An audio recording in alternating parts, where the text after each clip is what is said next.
जय हिंद प्यारे साथियों, नमस्कार। द एग्जाम हॉल में आप सभी का स्वागत है। कैसे हैं आप सभी? उम्मीद करते हैं आप बढ़िया होंगे। दोस्तों, आज हमारा अग्निवीर के लिए प्रैक्टिस सेट नंबर 6 कराने जा रहे हैं, जिसमें हम आपको मैथ्स के 15 क्वेश्चन, रीजनिंग के 5 क्वेश्चन और जीके जीएस के सेट कंप्लीट करवाएंगे। ऐसे ही क्वेश्चन दोस्तों आपको सीधे एग्जाम हॉल में देखने को मिलते हैं। आप पेन और कॉपी लेकर बैठ जाए दोस्तों। मैथ्स के 15 क्वेश्चन हम बिल्कुल जादुई ट्रिक से उड़ाएंगे। चलिए शुरुआत करते हैं आज मैथ्स के एक बहुत ही शानदार टॉपिक बट्टे के साथ में।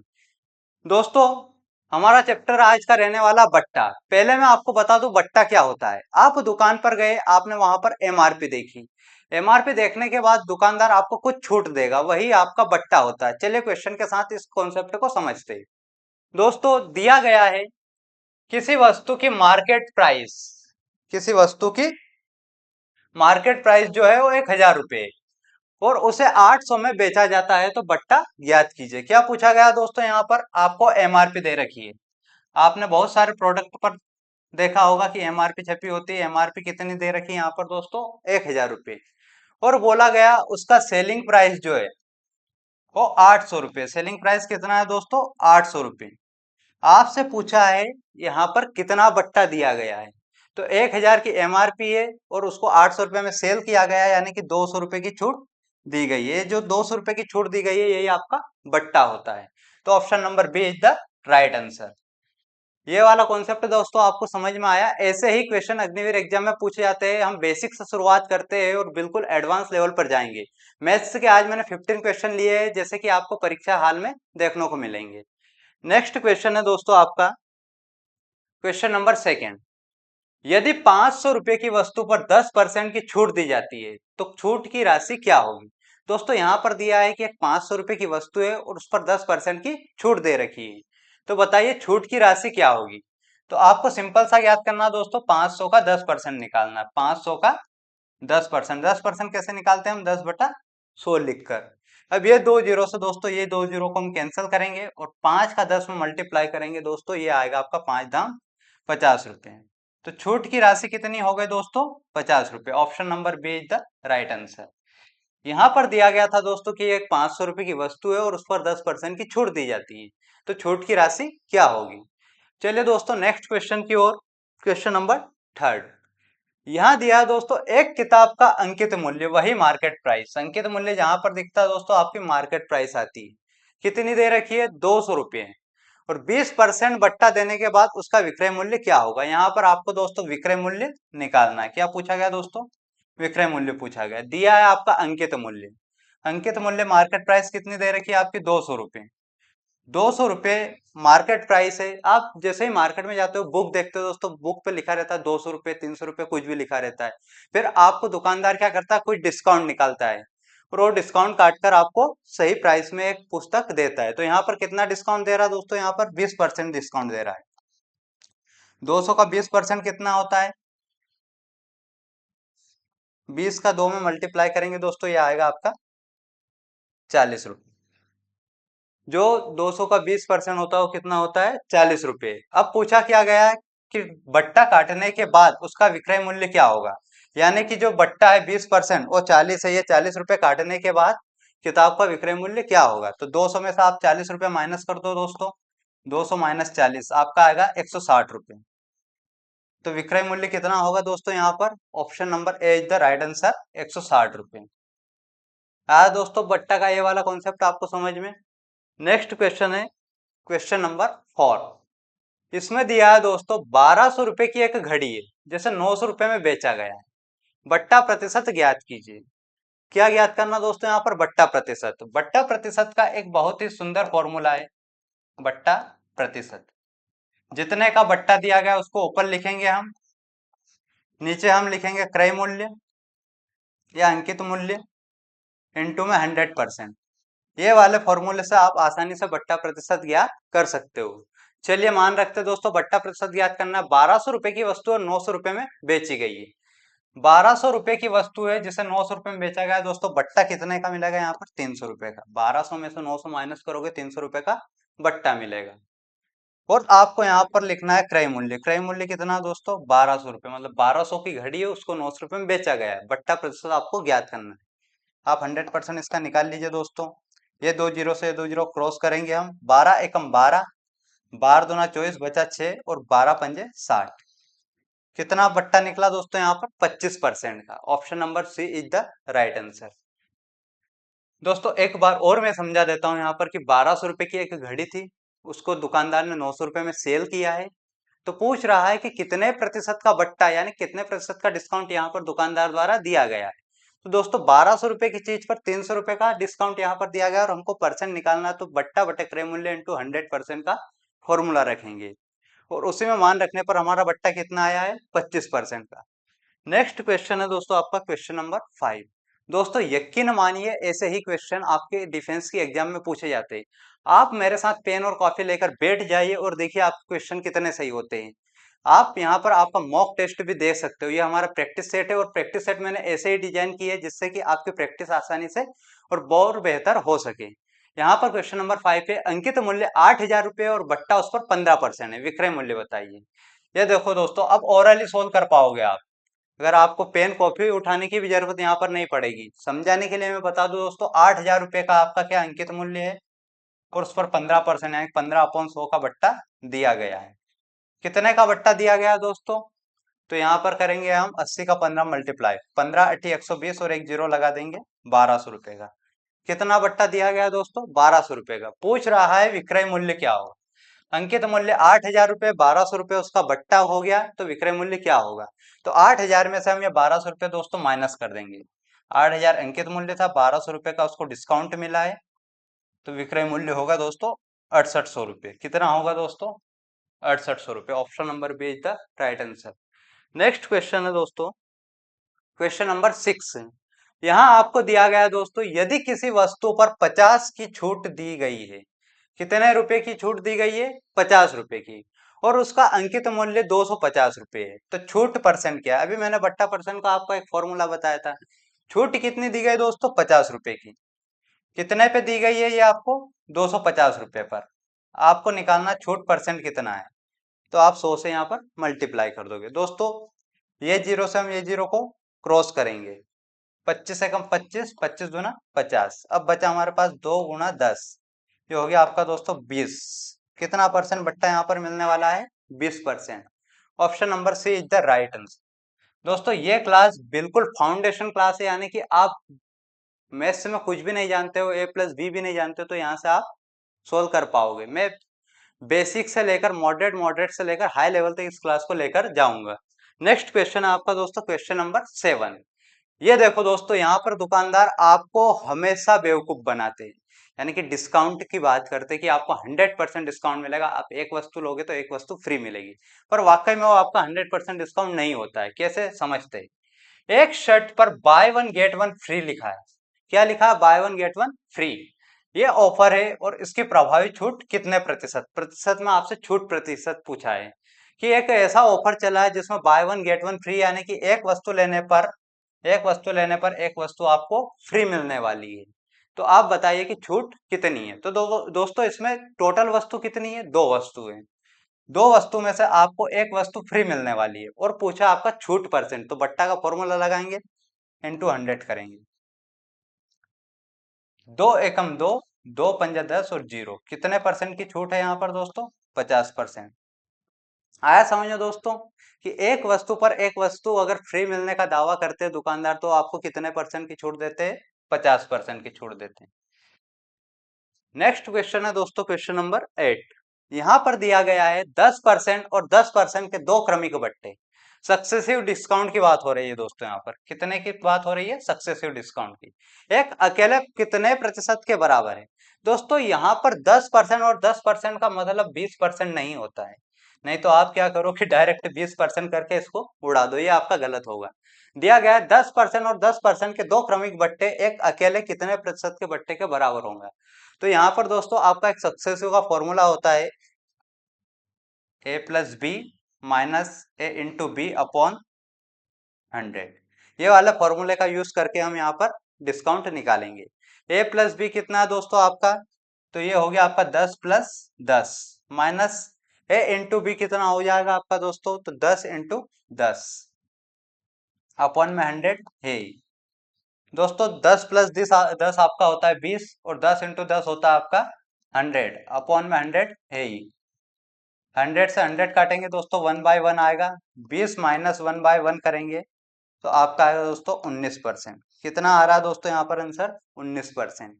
यहाँ पर पूछा गया कि 10% और 10% के दो क्रमिक बट्टे सक्सेसिव डिस्काउंट एक अकेले कितने प्रतिशत के बराबर है? तो दोस्तों यहाँ पर हम फॉर्मूला लगाएंगे A plus B minus A B upon 100। Next question आपका क्वेश्चन नंबर 9। क्वेश्चन नंबर 9 में दिया गया है दोस्तों 2000 के सामान पर 30% की छूट दी जाती है। 2000 के सामान पर कितने की छूट दी जाती है? 30% की। और 20% की छूट, एक 30% की छूट दी जाती है, 20% की छूट दी जाती है। कौन सी छूट ग्राहक के लिए बेहतर है? बहुत ही प्यारा कॉन्सेप्ट है दोस्तों कि एक आपका 2000 का सामान है, चाहे वो एलईडी हो या फिर मोबाइल हो, कुछ भी हो, उस पर आपको 30% और 20% ये दो छूट दी जाती है। तो कौन सी छूट ग्राहक के लिए बेहतर रहेगी? आइए मैं करके दिखाता हूं दोस्तों। 2000 का पहले तो हम 30% निकाल लेते हैं। 2000 का 30%, और एक इधर निकाल लेते हैं दोस्तों 2000 का 20%। 2000 का 30% निकालेंगे दोस्तों, दो जीरो दो जीरो कैंसिल करेंगे, 20 या 60, सॉरी, यहां पर क्या करेंगे हम,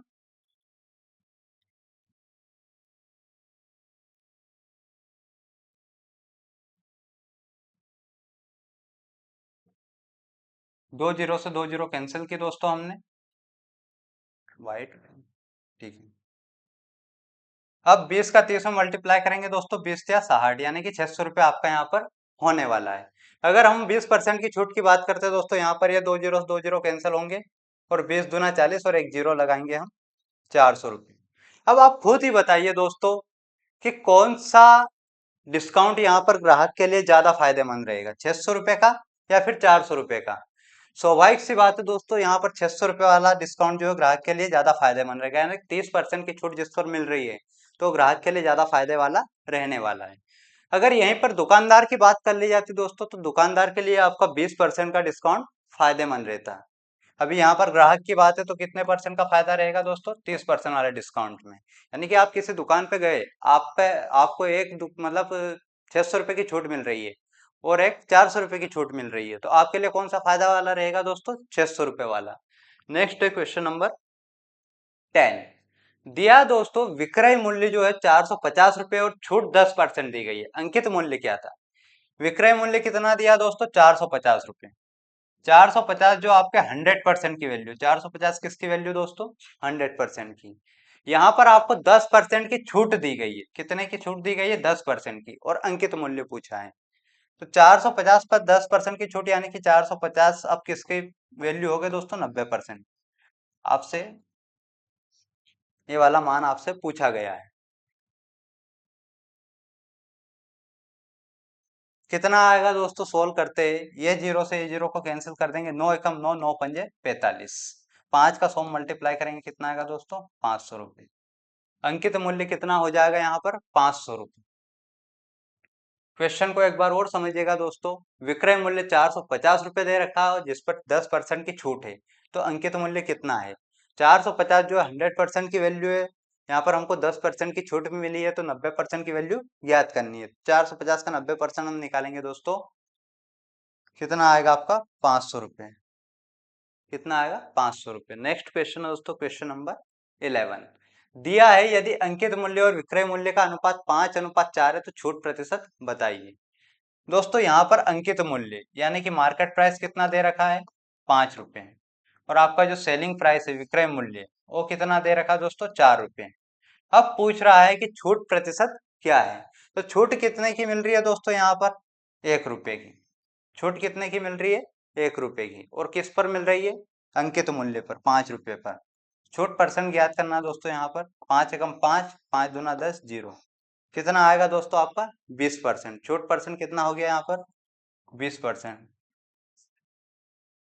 नेक्स्ट क्वेश्चन है दोस्तों आपका क्वेश्चन नंबर 12। यहाँ पर क्या दिया गया है? एक पंखे का अंकित मूल्य 1500 रुपये, दुकानदार 20% की छूट देता है, ग्राहक को कितना भुगतान करना होगा? वही सिंपल सा लॉजिक है दोस्तों, 1500 का दो 20% आप निकाल लो, 1500 का 20%, कितना हो जाएगा दोस्तों, ये दो जीरो कैंसिल करेंगे, 15 दूना 30, 300 रुपये हो जाएगा। पूछा क्या गया, एक पंखे का अंकित मूल्य 1500 रुपये, दुकानदार 20% की छूट देता है, ग्राहक को कितना भुगतान करना पड़ेगा। यानी कि 1500 रुपये अंकित मूल्य रखा गया है और 300 रुपये यहाँ पर छूट दी गई है। अब ग्राहक जो है दुकानदार को कितना भुगतान करेगा, तो 1500 में से 300 माइनस कर दो दोस्तों, 1200 रुपये। कितने का भुगतान करेगा वो दोस्तों, 1200 रुपये का। Option number B is the right answer. आया समझ में दोस्तों, एक पंखा था, पंखे का अंकित मूल्य 1500 रुपये दिया गया था और 20% की छूट दी गई थी, ग्राहक को अब कितना भुगतान करना है। नेक्स्ट दोस्तों, क्वेश्चन नंबर 13। यहां दिया गया दोस्तों 10,000 के बिल पर 20% और 10% के दो क्रमिक छूट दी जाती है। वही दोस्तों 10% और 20% ये दोनों सक्सेसिव डिस्काउंट है। सक्सेसिव डिस्काउंट का अभी मैंने फॉर्मूला बताया था आपको, ए प्लस बी। कौन सा फॉर्मूला था दोस्तों, ए प्लस बी माइनस ए इंटू बी अपॉन 100। इस वाले फॉर्मूले से आप सक्सेसिव डिस्काउंट को फाइंड कर सकते हो। ए प्लस बी कितना दोस्तों आपका 20 प्लस 10 माइनस 20 इंटू 10 अपॉन में 100।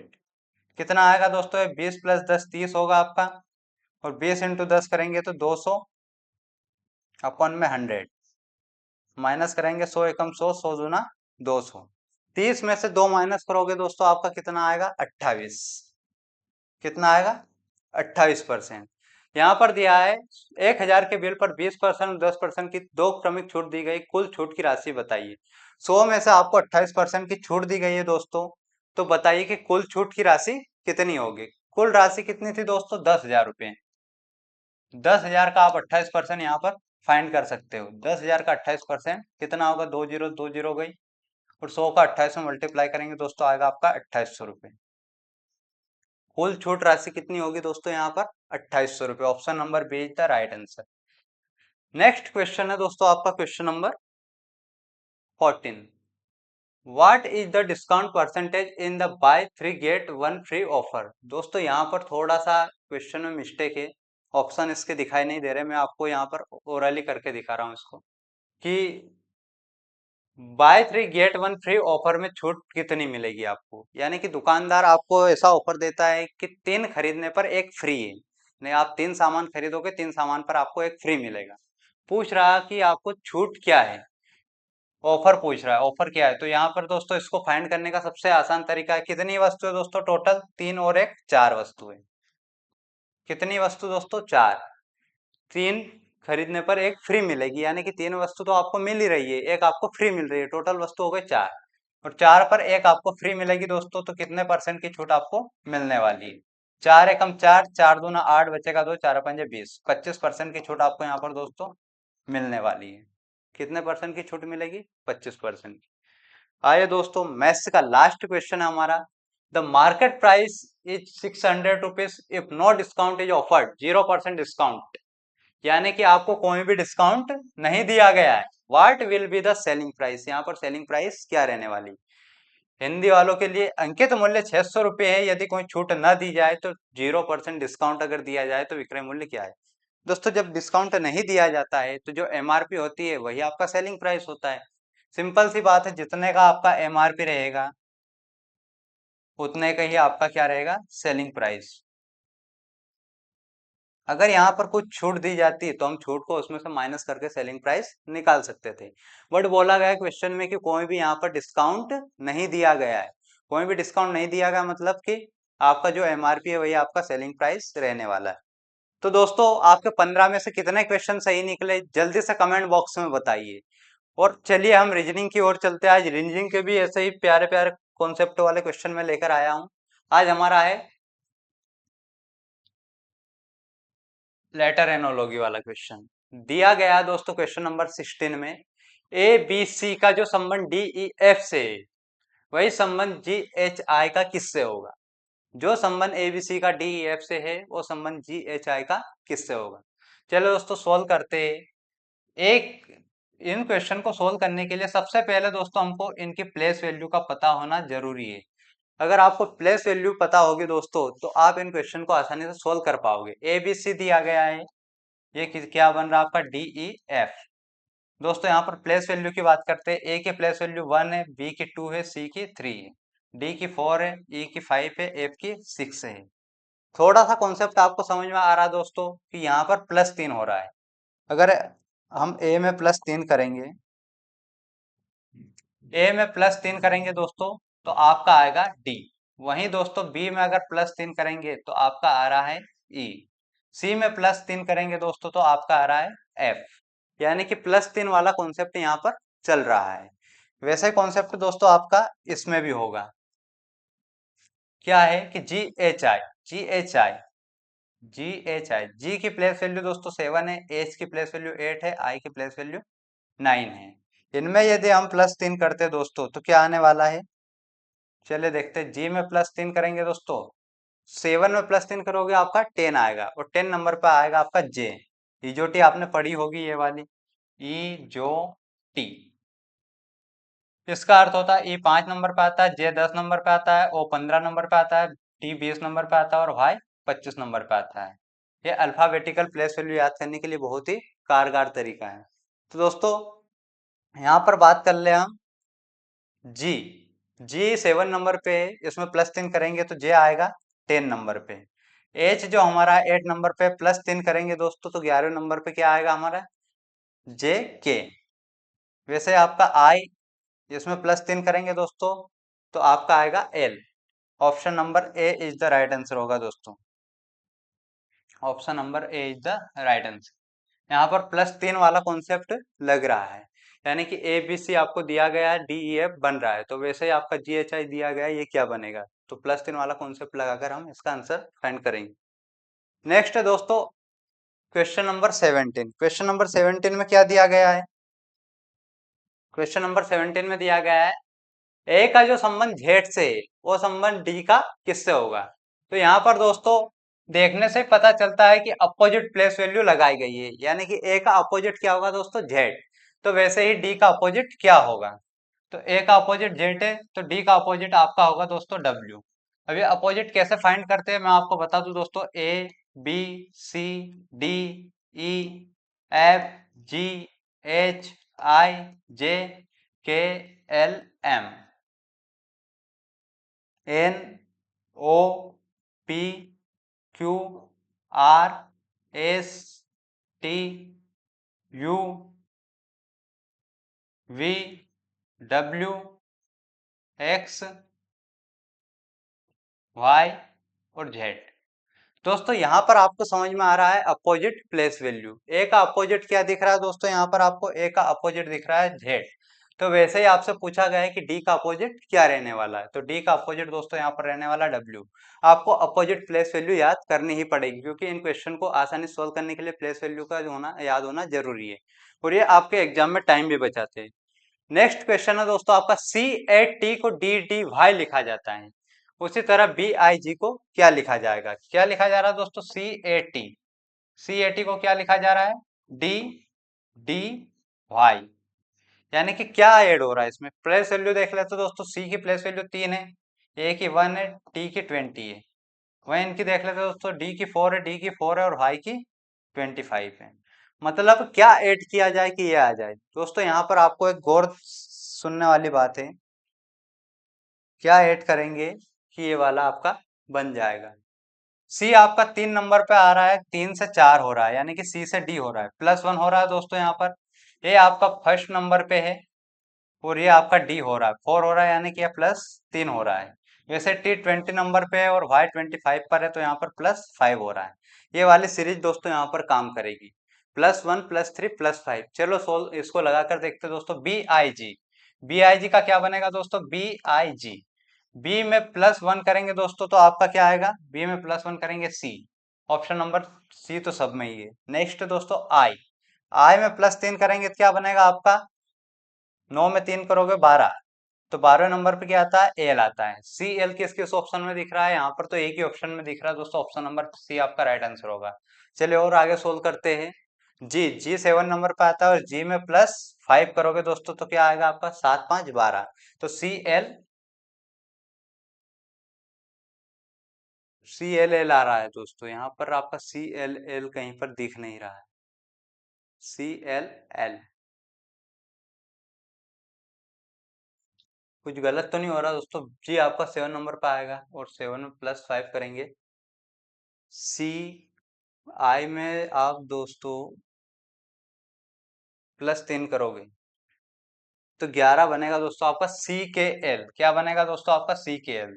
ये थोड़ी सी मिस्टेक हो गई थी, माफ कीजिएगा दोस्तों। जब आप आई में +3 करोगे, 9 में +3 करोगे तो 10 11 12, ये भी नहीं हो रहा है। चलिए इसको छोड़ो दोस्तों, कोई जो ऑप्शन मिस्टेक होगी यहाँ पर आपका सी एल एल ही रहने वाला। उत्तर क्या रहने वाला दोस्तों आपका? C L L.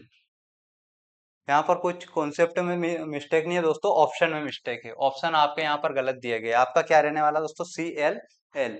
नेक्स्ट आपका क्वेश्चन नंबर 19 दिया गया है बी 4 और डी। बी का संबंध 4 से, बी तो 2 नंबर पे आता है दोस्तों, 2 का संबंध 4 से कैसे हो सकता है? यहाँ पर आपको याद करना होगा दोस्तों, बी का स्क्वायर क्या हो रहा है? 4। 2 का स्क्वायर क्या हो रहा है? 4। यानी कि बी की जो वैल्यू दी गई है वो स्क्वायर के आधार पर दी गई है। तो डी की क्या वैल्यू रहेगी? तो डी जो होता है आपका, इसकी प्लेस वैल्यू 4 है और 4 का वैल्यू, 4 का स्क्वायर क्या रहेगा दोस्तों? 16। Option number C is the right answer. Next बढ़ते हैं दोस्तों हम क्वेश्चन नंबर, ये हमारे दोस्तों अभी तक जो थे मैथ्स और रीजनिंग के क्वेश्चन थे। अब हम थोड़ा सा जीके पर आते हैं। जीके में आज हमने रखा दोस्तों कि विभिन्न देश और उनसे लिए गए संविधान के, मतलब क्या क्या संविधान हमने कौन कौन से देश से लिए गए, क्या क्या स्रोत लिया गया है। और बात करते हैं दोस्तों कनाडा की। कनाडा एक ऐसा देश है जिससे भारत ने federal system with strong centre, यानी कि मजबूत केंद्र के साथ में संघीय व्यवस्था को लिया है। आपको पता ही होगा दोस्तों कि भारत का जो संविधान है वो एक उधार का थैला है, यानी कि सभी देशों के संविधान की अच्छी अच्छी बातों को भारत के संविधान में शामिल किया गया है। यानी कि सभी देश के संविधान से कुछ ना कुछ बातें यहाँ पर हमारे संविधान में शामिल की गई है। बात करते हैं दोस्तों कनाडा के संविधान से, तो कनाडा के संविधान से मजबूत केंद्र के साथ संघीय व्यवस्था है। जो हमारे केंद्र की व्यवस्था है, संघ व्यवस्था है, एक अपोजिट पार्टी होगी और एक पोजिशन वाली पार्टी होगी। तो ये व्यवस्था किससे ली गई है? कनाडा के संविधान से। नेक्स्ट है दोस्तों आपका फ्रांस। फ्रांस के संविधान से गणतंत्र, स्वतंत्रता, समानता और बंधुत्व के आदर्श लिए गए। वहीं बात करते हैं दोस्तों रशिया की, यूएसएसआर की। तो यूएसएसआर से क्या लिया गया हमारे यहाँ पर? मूल कर्तव्य। मूल कर्तव्य आपने देखे होंगे दोस्तों, जो आपकी फंडामेंटल ड्यूटीज होती है वो कहाँ से लिया गया है? रसिया से लिया गया। और कितने मूल कर्तव्य हमारे कमेंट में बताइएगा दोस्तों। 5 ईयरली प्लान, जो पंचवर्षीय योजना है वो भी रसिया से ली गई है। पंचवर्षीय योजना की शुरुआत कब से हुई थी दोस्तों? 1951 से। कब से हुई थी? 1951 से। और पहली पंचवर्षीय योजना पूर्णतः कृषि पर आधारित थी। दूसरी पंचवर्षीय योजना दोस्तों उद्योग धंधों पर आधारित थी। वहीं पांचवी पंचवर्षीय योजना की बात करते हो तो वहां पर दोस्तों पांचवी पंचवर्षीय योजना में इंदिरा गांधी ने गरीबी हटाओ का नारा दिया था। जर्मनी के संविधान की बात करें दोस्तों, जर्मनी के संविधान से क्या लिया गया? जर्मनी के संविधान से लिया गया आपातकाल के समय मूल अधिकारों का स्थान, कि आपातकाल के समय में भी कौन कौन से मूल अधिकार आपके स्थायी रहते हैं, उनको नहीं हटाया जा सकता। ये किस देश के संविधान से लिया गया है? जर्मन के संविधान से। ऑस्ट्रेलिया की बात करें दोस्तों तो ऑस्ट्रेलिया समवर्ती सूची ली गई है और प्रस्तावना की भाषा ली गई है। नेक्स्ट दोस्तों यहाँ पर आएगा आपका दक्षिण Africa, south Africa. South Africa के संविधान से क्या लिया गया है? संविधान संशोधन की प्रक्रिया, जो हमारे यहाँ पर संविधान में संशोधन होता है वो किस देश से लिया गया है? दक्षिण अफ्रीका से। यानी कि उसकी जो प्रक्रिया है वो दक्षिण अफ्रीका के संविधान पर आधारित है। नेक्स्ट है दोस्तों आपका विधि द्वारा स्थापित प्रक्रिया। विधि द्वारा स्थापित प्रक्रिया किस देश के संविधान से ली गई है दोस्तों? जापान के संविधान से ली गई है। तो अब आएगा दोस्तों आपका साइंस। साइंस में हमने क्या शामिल किया है? Periodic table. पीरियोडिक टेबल से दोस्तों बहुत ही ज्यादा क्वेश्चन आपके एग्जाम में पूछे जाते हैं। यानी कि पीरियोडिक टेबल आपके लिए एक रामबाण होने वाला है। यहाँ पर दिया है दोस्तों टॉपिक और की इंफॉर्मेशन। आपका बात कर लेते हैं दोस्तों हम जनक। सबसे पहले बात करते हैं पीरियोडिक टेबल का जनक किसे माना जाता है। तो पीरियोडिक टेबल का जनक जो है दोस्तों वो मेंडलीव को माना जाता है। और ये कौन से पीरियोडिक टेबल के जनक है दोस्तों? ओल्ड पीरियोडिक टेबल के, जिसको हम बोलते हैं पुरानी आवर्त सारणी। नई जो आवर्त सारणी है, अभी जो नई वाली आवर्त सारणी है वो किसने बनाई है दोस्तों? हेनरी मॉसले ने। मॉडर्न पीरियोडिक टेबल के नाम से इसको जाना जाता है, आधुनिक आवर्त सारणी के नाम से जाना जाता है। इसको हेनरी मॉसले ने बनाया है। आपका जो मॉडर्न पीरियोडिक लॉ है, आधुनिक आवर्त नियम है, आधुनिक आवर्त नियम जो है वो किस पर आधारित है दोस्तों? परमाणु क्रमांक पर आधारित है। यानी कि जो आधुनिक आवर्त सारणी है वो आपकी बेस ऑफ एटॉमिक नंबर पर आधारित है। यानी कि आपका जो आधुनिक आवर्त नियम है वो एटॉमिक नंबर के आधार पर है। जो पुरानी आवर्त सारणी थी दोस्तों, पुरानी आवर्त सारणी थी वो परमाणु के द्रव्यमान पर आधारित थी। या आपके परमाणु के नंबर पर आधारित थे, वो आपके परमाणु के द्रव्यमान पर आधारित थी। नेक्स्ट दोस्तों, आपका आवर्त सारणी में कुल तत्व कितने होते हैं? तो कुल तत्व आपके 118 माने गए हैं।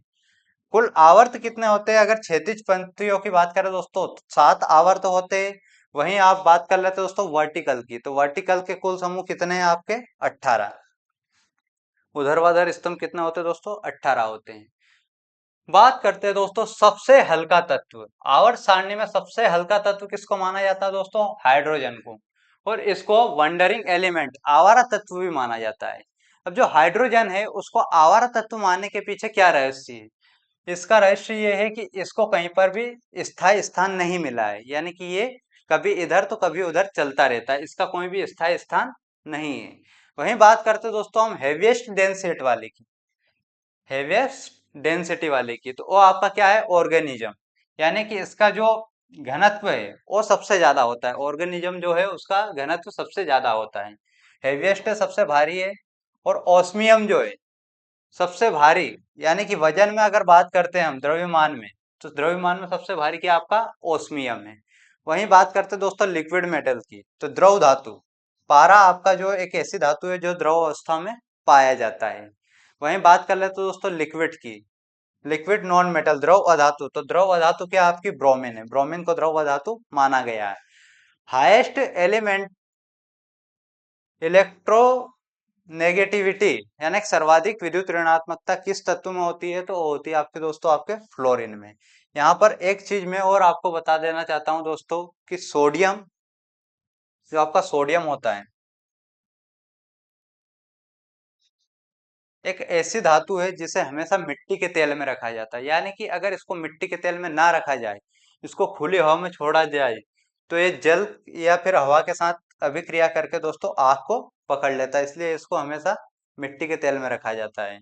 और ये इतनी नरम धातु होती है दोस्तों कि इसको चाकू से आसानी से आप काट सकते हो। तो ये थी आपके पीरियोडिक टेबल से कुछ रोचक जानकारी। दोस्तों क्लास आपको कैसी लगी? यदि क्लास आपके लिए महत्वपूर्ण हो और आपको इससे अच्छी जानकारी प्राप्त हुई तो ये क्लास अपने दोस्तों को भी शेयर कीजिएगा। जय हिंद दोस्तों।